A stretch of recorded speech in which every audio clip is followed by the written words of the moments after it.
അക്രമാസക്തനായ യുവാവ് ലേബർ റൂമിന്റെ മുൻവാതിൽ അടിച്ചു തകർത്തു. ജീവനക്കാരെ മർദ്ദിച്ചു. ഒടുവിൽ പോലീസ് പിടികൂടി സ്ഥലത്തു നിന്ന് മാറ്റി.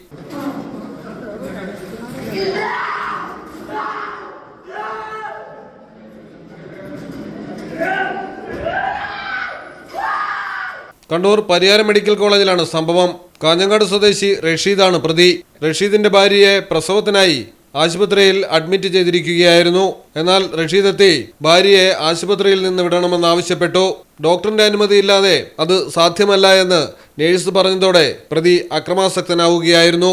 തുടർന്നാണ് ലേബർ റൂമിന്റെ മുൻവശത്തെ വാതിലും ഗ്ലാസുകളും അടിച്ചു തകർത്തത്. ജീവനക്കാർ വിവരമറിയിച്ചതനുസരിച്ച് പോലീസ് എത്തിയതോടെ യുവാവ് കൂടുതൽ അക്രമാസക്തനായി അലറി വിളിച്ച് ഭീകരാന്തരീക്ഷം സൃഷ്ടിച്ചു. ഇതോടെ കൂടുതൽ പോലീസുകാരെത്തി പ്രതിയെ കീഴ്പ്പെടുത്തി കസ്റ്റഡിയിലെടുക്കുകയായിരുന്നു. വിവിധ വകുപ്പുകൾ ചേർത്ത് റഷീദിനെതിരെ കേസെടുത്തിട്ടുണ്ട്. മലയാളം ടെലിവിഷൻ, കണ്ണൂർ.